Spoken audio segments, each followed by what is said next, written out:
प्रयागराज उत्तर प्रदेश में इस समय कोडिंग कप सिरप का मामला यूपी में गर्मा गया है। इस समय यूपी विधानसभा का शीतकालीन सत्र शुरू हो गया है। सदन की कार्यवाही शुरू होने से पहले ही माहौल गर्म है। कोडिंग कप सिरप के मामले को लेकर समाजवादी पार्टी ने मोर्चा खोल दिया है। पार्टी ने सिर्फ तस्करी का मुद्दा सदन के अंदर और बाहर दोनों जगह उठाने का फैसला किया है। इसी क्रम में समाजवादी पार्टी के पूर्व एमएलसी प्रत्याशी डॉक्टर मनोज कुमार यादव ने चाणक्य न्यूज इंडिया से बात करते हुए कोडिंग कफ सिरप के मामले पर बीजेपी पर बड़ा हमला बोला है। उन्होंने कहा है कि आरोपियों को बचाया जा रहा है और आरोपियों पर एक्शन लेने से सरकार डर क्यों रही है। सरकार एजेंसियों को चला रही है या माफिया चला रही है। यह मामला 2000 करोड़ का नहीं बल्कि 5000 करोड़ का है, जो सरकार की नाक के नीचे बिना सिस्टम की जानकारी के चल ही नहीं सकता है। यह कफ सिरप उत्तर प्रदेश से बिहार, झारखंड, बंगाल, पूर्वोत्तर राज्य और यहां तक कि नेपाल, बांग्लादेश तक पहुंचा है। यह साबित करता है कि यह सिर्फ अपराध नहीं, राष्ट्रीय सुरक्षा और जन स्वास्थ्य का मामला है। अगर एक बोतल की औसत कीमत सिर्फ 800 से 1200 मानी जाए तो यह पकड़ा गया माल भी लगभग 12 से 20 करोड़ का बैठता है। लेकिन जहां से यह संकेत मिलते हैं कि यह धंधा 1-2 महीने या फिर 1 साल का नहीं बल्कि कई वर्षों से चला रहा है। इसलिए आज जनता पूछ रही है कि क्या यह सच नहीं है कि कोडिंग सिंडिकेट का पूरा कारोबार 2000 करोड़ तक पहुंच चुका है। अब मुख्यमंत्री स्पष्ट करें कि सरकार को यह सब पता था, फिर भी चुपचाप क्यों है। दोस्तों, आप देख रहे हैं चाणक्य न्यूज इंडिया फूलपुर प्रयागराज से हरफूल यादव के साथ। आप देखिए, इस समय उत्तर प्रदेश में शीतकालीन सत्र शुरू हो गया है। शीतकालीन सत्र शुरू होने से पहले ही उत्तर प्रदेश के मुख्यमंत्री योगी आदित्यनाथ ने प्रेस कॉन्फ्रेंस करके कोडिंग सिरप तस्करी युक्त जो इस समय पूरे यूपी में छाया हुआ है, उस पर उन्होंने कहा कि ये जो कोडिंग सिरप युक्त जो तस्करी है, यह जो है तार सपा से जुड़े मिल रहे हैं। ये एक फोटो अखिलेश यादव के साथ वायरल हो रही है। लेकिन इसी के विषय में हमारे बीच आज डॉक्टर मनोज यादव, पूर्व प्रत्याशी एमएलसी जौनपुर के हमारे बीच में हैं। आइए इनसे जानते हैं कोडिंग सिरप मामला क्या है। कोडिंग सिरप मामला ये अब यहीं नहीं रह गया। कोडिंग सिरप मामला आपको बता दें हरफुल जी, ये विदेशों तक चला गया और मामला क्या है, क्या प्रश्न ही नहीं रह गया। अब ये मामला विदेशों से जब चल रहा है तो कोडिन एक नशीली कप सिरप है जो नशा के रूप में उसको यूज़ किया जा रहा था और एक बोतल का दाम जो है 800 से लेकर 1200 रुपये तक था। हम समझना चाहते हैं कि क्या ये सिरप सरकार के संरक्षित गुंडों से बिचवाया जा रहा था, क्या माफियाओं से बिचवाया जा रहा था, क्या ये जानबूझ के ये व्यापार किया जा रहा था। उत्तर प्रदेश में ये कहा जा रहा था जब से ये आपका मामला बढ़ता चला गया तो हम ये कहना चाहते हैं कि चलवा कौन रहा था। सत्ता के संरक्षण में तो ही चल रहा होगा, और नहीं चल रहा होगा तो इसको उजागर क्यों नहीं किया जा रहा है। सफ़ेद पोश वाले कितने आ रहे हैं, कितने चले जा रहे हैं, ये तो भी बताया ना। प्रश्न आता है ना। आपने उजागर की बात किया। हाँ। उजागर का देखा जाए तो इस समय जो है यूपी में भाजपा की सरकार है, लेकिन ये कोडिंग कप सिरप मामला तो उजागर तो सपा नहीं कर रही है ना, ये तो भाजपा ही उजागर कर रही है। भाजपा कहाँ कर रही है, भाजपा कर कहाँ रही है। ये तो जब बच्चे मरे, मध्य प्रदेश में मरे, राजस्थान में जब बच्चे ख़त्म हुए कोडिंग सिरप से, तो अब ये पता चला कि आखिर आया कहाँ। और जब ये जांच की प्रक्रिया जब चालू हुई, जांच की प्रक्रिया आते आते ये जौनपुर बनारस से संबंधित हो गया। ये जौनपुर बनारस से संबंधित हो गया और इसका मुख्य जो किंगपिन था शुभम जायसवाल, वो भाग गया विदेश। और भागा तो कैसे भागा। अच्छा, अभी आप बनारस का नाम लिए। अभी आप बनारस का नाम लिए। ये बनारस जो है हाई प्रोफाइल सीट माना जाता है, जहाँ से भारत के प्रधानमंत्री नरेंद्र सिंह मोदी जी हैं। नरेंद्र सिंह मोदी नहीं है, नरेंद्र दामोदर दास मोदी जी हैं। हाँ। अब ये बताइए कि बनारस से अगर ये मामला कोडिन का उठा, शुभम जायसवाल जो भारत के प्रधानमंत्री हैं, तो ये शुभम जायसवाल भाग कैसे गया। प्रश्न तो वही हम भी कर रहे हैं कि अगर केंद्र में सरकार, राज्य में भाजपा की सरकार, अगर दोनों जगह भाजपा की सरकार है तो आखिरकार इसको भगाया कौन। और 2000 करोड़ का इन्होंने दिखाया कि कोडिंग सिरप का कालाबाजारी हुआ, मगर मैं कहता हूँ ये 5000 करोड़ का है। ये 2000 करोड़ का नहीं है, ये 5000 करोड़ का पूरा है मामला। और ये अभी सीसीएम कुछ मिली हैं, कुछ जब्त हो गई हैं। सरकार के दबाव में जितनी जांच एजेंसियां थी सब शांत हो गए हैं।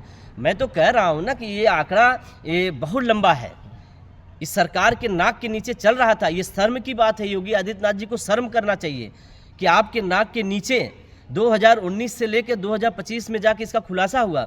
तो सोचिए इसके बीच में कितना मतलब 6-7 साल चला, तो कैसे चला? ये बिना सत्ता के संरक्षण में होके नहीं चल सकता।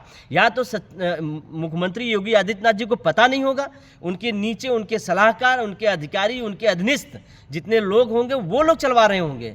और यहाँ तक कि अमित टाटा ने कहा कि मैं 25 लाख रुपया महीना एक सफ़ेद पोस्ट वाले व्यक्ति को देता था, वो मंत्री है। तो हम कहते हैं कि वो है कौन, उसको सामने तो लाओ। और बार बार जो कुडीन भैया का नाम आ रहा है, ये कौन है कुडीन भैया जिसका नाम इतना फेमस होते चला जा रहा है? अच्छा देखिए जाए तो बनारस से लेकर अब जौनपुर का जो नाम आ रहा है, अब आप भी जौनपुर से हैं, तो जौनपुर जो कोडीन भैया के नाम से आ रहा है, ये कोडीन भैया हैं कौन? बहुत शर्म की बात है जो कि हमारा जौनपुर जो शिक्षा के नाम से जाना जाता था, बौद्धत्व के नाम से जाना जाता था, सिराजे हिंद की धरती कही जाती थी, इसको एक राजधानी कहा जाता था, आज कोडीन भैया के नाम से जाना बड़ी शर्म की बात है। ऐसे व्यक्ति को तुरंत पकड़ के जेल में डालें और फिर हम तो कहेंगे ऐसी कार्रवाई करिए कि उसका जीवन जो है समझ में आए कि किसी का जीवन बर्बाद करने से आपके जीवन के साथ क्या हो सकता है। और कोडीन भैया कौन है, हम लोग ढूंढ रहे हैं उसको। अगर वो मिलेगा तो हमें लग रहा है कि जनता ही उसको जो है चप्पल जूता से बहुत मारेगी। आप जौनपुर के हैं, आज जौनपुर में ही कोडीन भैया को नहीं जानते हैं, तो इसका हमें कुछ आपके ऊपर संदिग्धता लग रही है। अब वो पकड़ा जाएगा, जब जेल जाएगा तो आप लोग भी जान जाएंगे कौन है वो। मगर अब ये सरकार सही तरीके से जब कार्रवाई कर देगी तब, क्योंकि सरकार में लगातार देख रहा हूँ कि अपने सजातियों को बचाने का काम कर रही है। अब अपने सजातियों से हटकर जनता की सरकार होकर अगर कार्रवाई होगी तो निश्चित रूप से वो कोडीन भैया बाहर आ जाएगा। अच्छा अभी आप कह रहे हैं सजातियाँ आगे जात पे, जो इस सजातियों का नाम ले रहे हैं, अभी मुख्यमंत्री योगी आदित्यनाथ जी ने कहा था कि जब सपा की सरकार थी तो गुंडाओं माफियाओं का राज था, तो ये योगी जी ने कहा हमने गुंडा माफियाओं को समाप्त कर दिया, लेकिन आप कहाँ से पनप रहे हैं?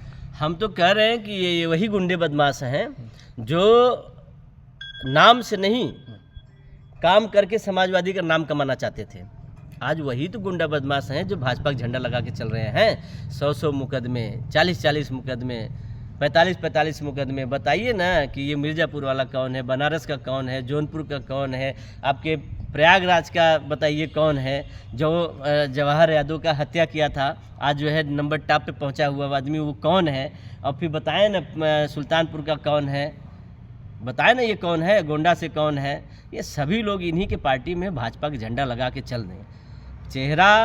चेहरे पे सिर्फ नकाब लगा है, चेहरा वही है। और आज जो है जितने भी यहाँ हमें कह रहे हैं उत्तर प्रदेश में आज तक जितने भी कुकर्म हुए, पट्टा सट्टा, फिरौती, लोगों का अपहरण, चोरी, छिनैती, डकैती जितने हुए हैं, बाहुबली तरीके से भूमि को हड़प लेना, ये सब तो इन्हीं के सजाती के लोग कर रहे हैं।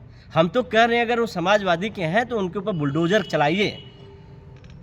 चलाइए, वो जो 7 एकड़ में ज़मीन आलोक सिंह का है, अगर उसको समाजवादी बता रहे हैं, एक डब्बू यादव भी है, उनके घर पे भी जो है बुलडोजर चलाइए। वही डब्बू यादव उनको लेके गया होगा मेरे ख्याल से, और कोई नहीं है। वो डब्बू यादव वहीं लखनऊ का रहने वाला है, जो लाल कलर का शर्ट पहना हुआ है, 1 नंबर का चमचा है, दलाल है, ये कोडीन भैया के साथ चलता है।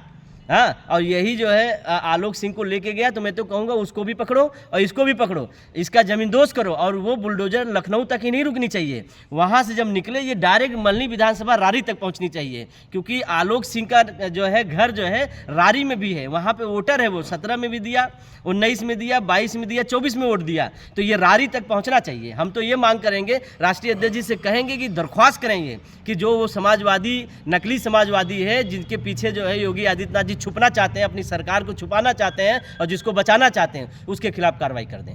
मैं तो चाह रहा हूँ, मैं मांग करता हूँ, क्यों नहीं कर रहे हैं? अच्छा अभी आप बुलडोजर का नाम लिए, अभी देखा जाए तो अगले महीने की बात की जाए तो बुलडोजर 24 घंटे में किसी न किसी के घर पहुँच जाता था।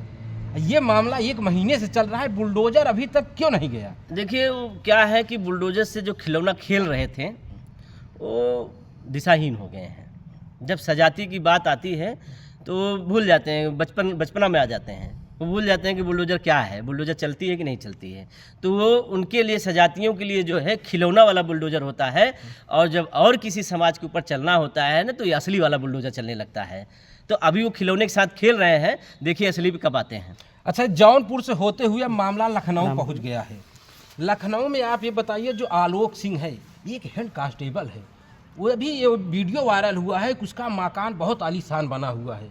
जो जांच अधिकारी आए, ये अधिकारी जो है जांच न करे हुए भाग जा रहे हैं, क्या कारण हो सकता है? देखिए, बात सही है, बर्खास्त STF सिपाही है वो आलोक सिंह।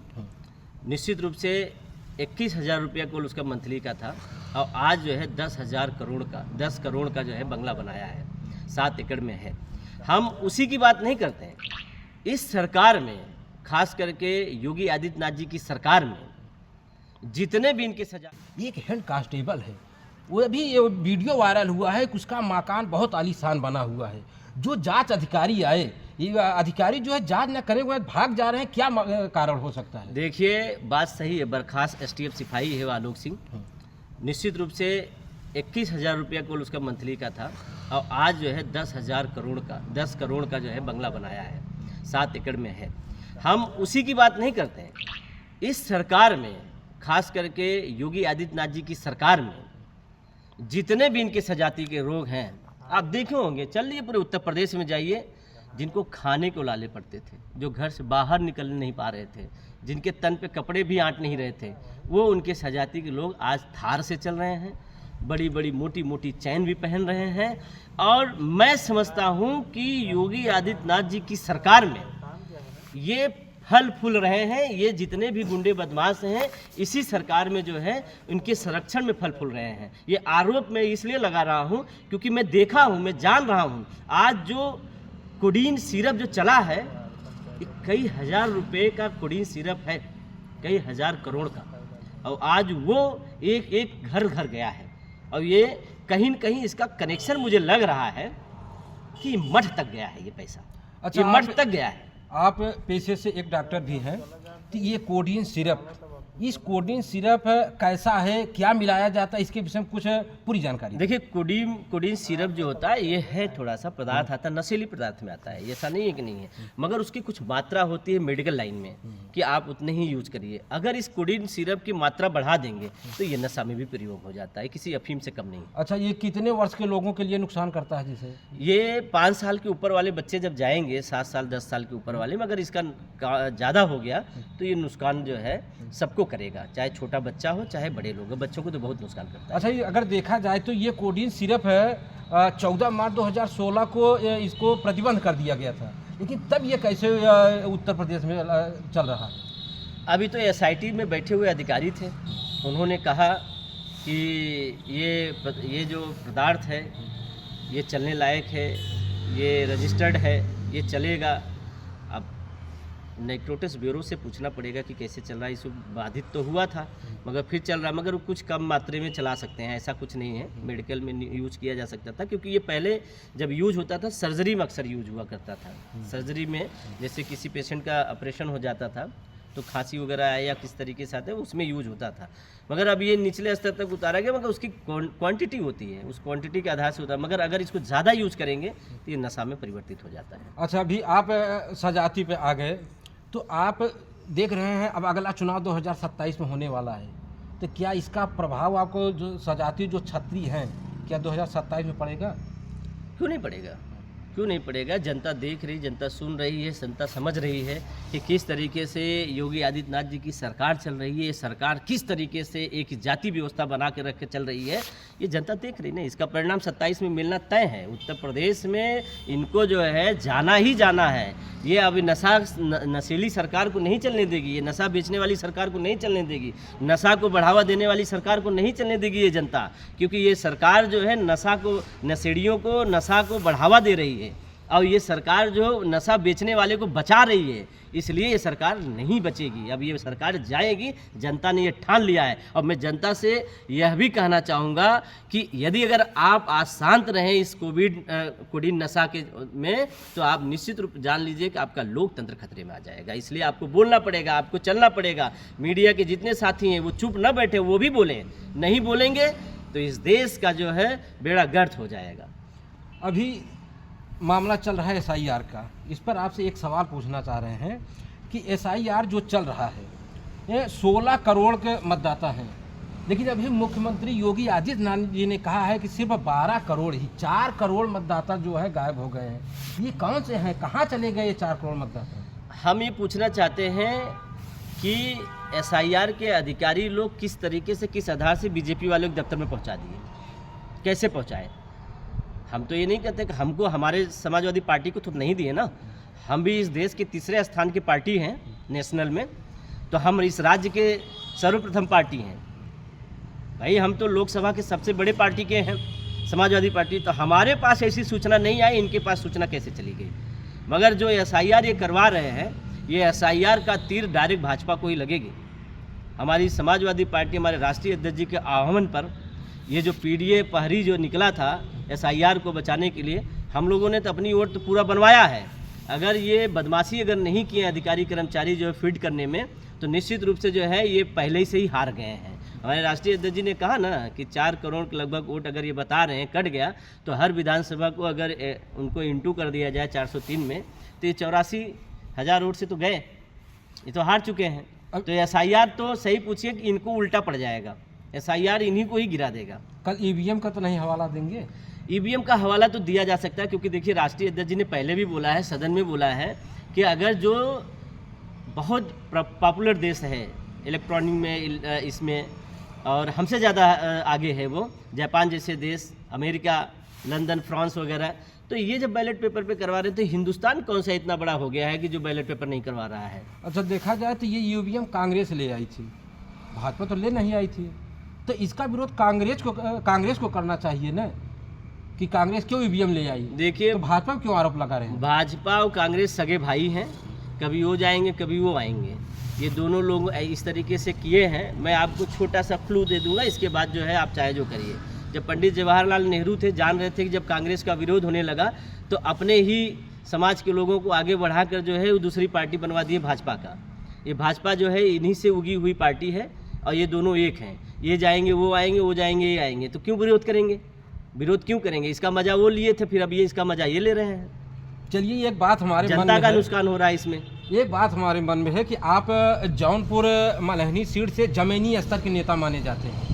लोगों ने, हमने सुना है, काफ़ी चर्चाएं आपकी है, क्या आप भविष्य में मल्हनी से चुनाव लड़ना चाहते हैं? ये पार्टी तय करेगी, राष्ट्रीय अध्यक्ष जी तय करेंगे, जो पार्टी निर्देश देगी, जो पार्टी आदेश देगी, उसका पालन करेंगे। जो कि हमने देखा है कि मल्हनी में आपको बहुत चर्चा है, जमीनी स्तर लोगों ने, जो गरीबों के लोग हैं वो आपका नाम लेते हैं। क्या यह बात राष्ट्रीय अध्यक्ष जो है अखिलेश यादव तक बात पहुंचेगी? राष्ट्रीय अध्यक्ष जी के पास सारी बातें पहुंचती हैं, राष्ट्रीय अध्यक्ष जी सब जानते हैं। और जनपद जौनपुर समाजवादी का बेल्ट है। जनपद जौनपुर में यहाँ तक कि हम कह रहे हैं कि इस बार 2027 में हम 9 जीतेंगे, और ये जनता के ही दम पे जीतेंगे।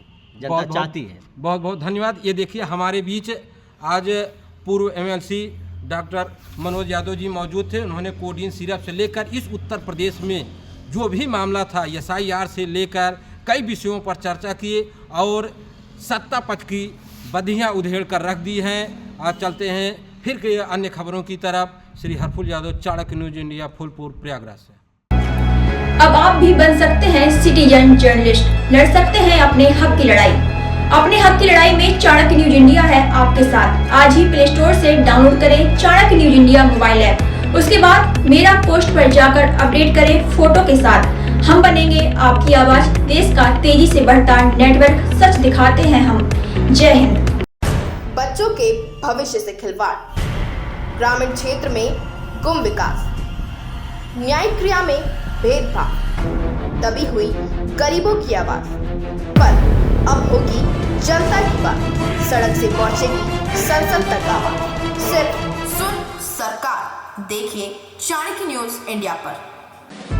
खबरें जो आपको सीधे जोड़ती हैं हमसे, जिनका आपकी जिंदगी पर होता है सीधा असर।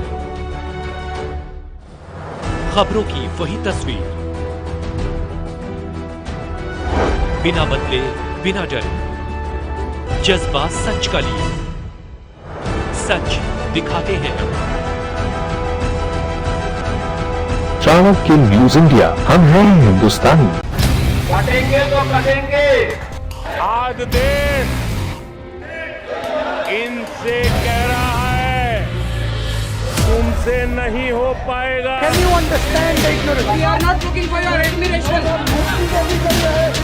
आपको अपना काम करना पड़ेगा। राजनीति देखिए चाणक्य न्यूज इंडिया के साथ।